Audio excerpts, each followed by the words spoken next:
un héritage d'innovation. Des arquebuses aux merveilles modernes. Les premières armes à feu, les arquebuses rudimentaires, sont apparues au XVe siècle, changeant à toujours le visage de la guerre. Ces armes anciennes, bien que primitives par rapport aux normes actuelles, étaient des merveilles pour leur époque. Au fil des siècles, les armes à feu ont évolué, chaque itération améliorant la précédente. Les fusils à silex ont remplacé les arquebuses, offrant une plus grande fiabilité. Les capsules à percussion ont ensuite inauguré une ère de cadence de tir accrue et de résistance aux intempéries. La révolution industrielle a entraîné la production de masse et l'interchangeabilité des pièces.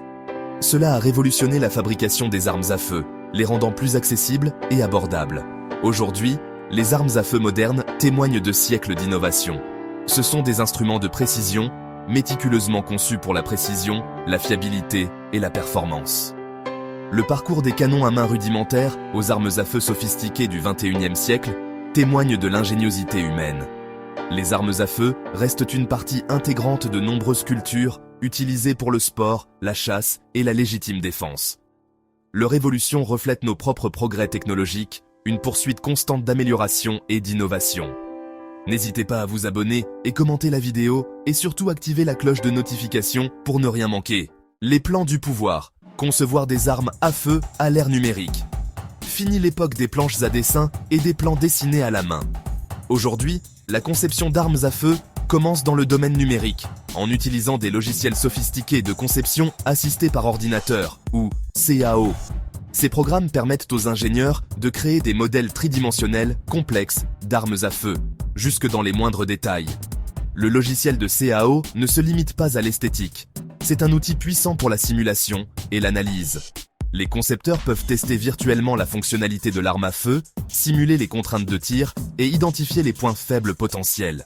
Ce prototypage virtuel est crucial pour garantir la sécurité et la fiabilité avant même qu'une seule pièce de métal ne soit coupée. Les simulations permettent une itération et un raffinement rapide, optimisant la conception pour la performance, l'ergonomie et la fabricabilité. L'utilisation de logiciels de CAO a révolutionné la conception des armes à feu. Elle permet une plus grande précision, des cycles de développement plus rapides et, en fin de compte, des armes à feu plus sûres et plus fiables. Au cœur du sujet, choisir l'acier pour sa résistance et sa durabilité. Le choix des matériaux est primordial dans la fabrication des armes à feu. L'acier, avec sa résistance et sa durabilité inhérente, règne en maître. Mais tous les aciers ne sont pas créés égaux. Les composants d'armes à feu exigent des propriétés spécifiques, adaptées à leur fonction. Les canons, soumis à une pression immense pendant le tir, nécessitent des aciers à haute résistance à la traction. L'acier au chrome molybdène, connu pour sa ténacité et sa résistance à la chaleur, est un choix courant. L'acier inoxydable, avec sa résistance à la corrosion, est privilégié pour les composants exposés aux éléments. Le processus de sélection est rigoureux. Des tests métallurgiques sont effectués pour analyser la composition de l'acier, en s'assurant qu'il répond aux normes requises. Le bon acier, choisi avec soin, constitue la base de la fiabilité et de la longévité d'une arme à feu. L'art du rayage. Fabriquer des canons pour la précision et l'exactitude. Le canon est sans doute le cœur d'une arme à feu, et sa création est un témoignage de l'ingénierie de précision. Le processus commence par une barre d'acier solide, soigneusement choisie pour sa résistance et son usinabilité. Le perçage profond crée l'âme, le passage creux à travers lequel la balle voyagera. Mais un canon à âme lisse manque de précision. Pour imprimer une rotation à la balle, stabiliser son vol et augmenter sa portée, le rayage est essentiel. Cela implique de graver des rainures en spirale à l'intérieur de l'âme. Diverses techniques de rayage existent, chacune avec ses propres avantages. Le rayage par bouton consiste à pousser un bouton en acier trempé à travers l'âme, déplaçant le métal pour former les rainures. Le rayage par coupe, comme son nom l'indique, utilise un outil de coupe pour graver les rainures. Ce processus méticuleux assure la rotation de la balle, la transformant en un projectile capable d'atteindre des cibles avec une précision remarquable. Section 5. Le fondement de la fonctionnalité, forger la carcasse. La carcasse sert de colonne vertébrale à l'arme à feu, abritant les composants critiques qui la font fonctionner.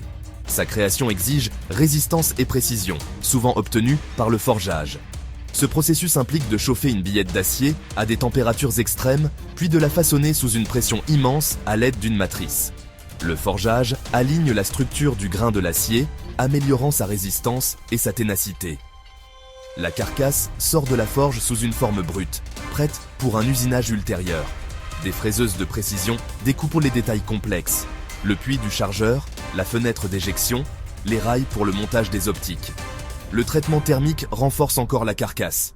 Il consiste à chauffer le métal à une température spécifique, puis à le refroidir rapidement, durcissant sa structure.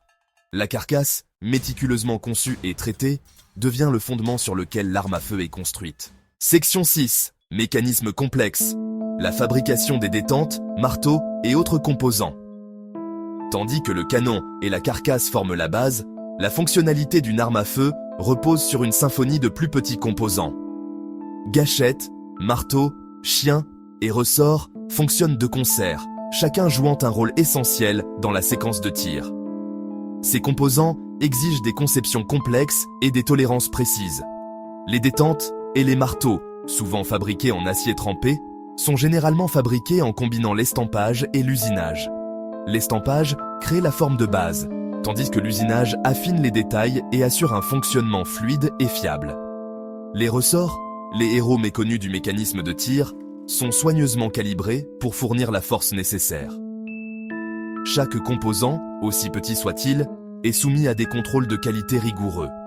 Leur interaction sans faille garantit que l'arme à feu fonctionne de manière sûre et fiable. Section 7. Un bouclier contre les éléments, technique de finition pour la durabilité et la longévité. Une arme à feu, en particulier une arme destinée à une utilisation en extérieur, a besoin d'être protégée contre les éléments. La corrosion, la rouille et l'usure peuvent dégrader ses performances et sa longévité. Les procédés de finition fournissent ce bouclier crucial. Le bleuissement, un procédé chimique, crée une fine couche d'oxyde à la surface de l'acier, améliorant sa résistance à la corrosion. La finition bleu-noir caractéristique, bien qu'esthétiquement agréable, remplit une fonction vitale. La parkerisation, une autre finition courante, crée un revêtement de phosphate poreux, offrant une excellente adhérence pour les peintures et les lubrifiants. Ces finitions protègent non seulement l'arme à feu, mais améliorent également sa durabilité. Elles réduisent le frottement entre les pièces mobiles, assurant un fonctionnement fluide et prolongeant la durée de vie de l'arme à feu. Une finition bien exécutée est à la fois fonctionnelle et esthétiquement agréable, un témoignage de l'attention du fabricant aux détails. Section 8. La quête de la perfection, contrôle qualité et test rigoureux. Le contrôle qualité est primordial dans la fabrication des armes à feu. Chaque étape de la production, de la sélection des matériaux à l'assemblage final, est soumise à des contrôles rigoureux. Des outils et des jauges spécialisées garantissent que les composants respectent les tolérances exactes requises pour un fonctionnement sûr et fiable. Mais l'inspection seule ne suffit pas. Les armes à feu sont soumises à des tests rigoureux, les poussant à leurs limites pour identifier tout défaut potentiel. L'épreuve consiste à tirer avec l'arme à feu des munitions à surpression, garantissant qu'elle peut résister aux contraintes d'une utilisation normale. Les tests de fonctionnement vérifient que l'arme à feu fonctionne comme prévu, en chambrant les munitions, en tirant et en éjectant les cartouches usagées de manière fiable. Les tests de précision garantissent que l'arme à feu répond aux normes souhaitées, en groupant les tirs de manière cohérente dans une zone cible spécifiée. Cette poursuite incessante de la perfection est ce qui distingue les fabricants d'armes à feu réputés. Section 9. De l'usine au terrain. Emballage, distribution et l'avenir des armes à feu.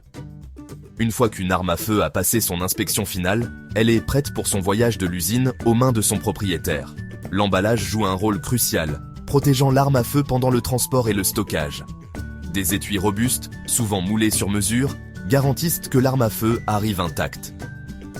La distribution est un processus étroitement réglementé. Les titulaires d'une licence fédérale d'armes à feu, ou FFL, agissent comme intermédiaires, s'assurant que les armes à feu ne sont vendues qu'à des citoyens respectueux des lois qui ont passé les vérifications des antécédents requises. Ce système est conçu pour empêcher les armes à feu de tomber entre de mauvaises mains. L'avenir de la fabrication d'armes à feu sera probablement façonné par les progrès des matériaux et des procédés de fabrication. L'impression 3D, par exemple, pourrait révolutionner l'industrie, permettant une plus grande personnalisation et potentiellement même une production à la demande. À mesure que la technologie évolue, les armes à feu évolueront également, poursuivant leur voyage d'innovation et de perfectionnement long de plusieurs siècles.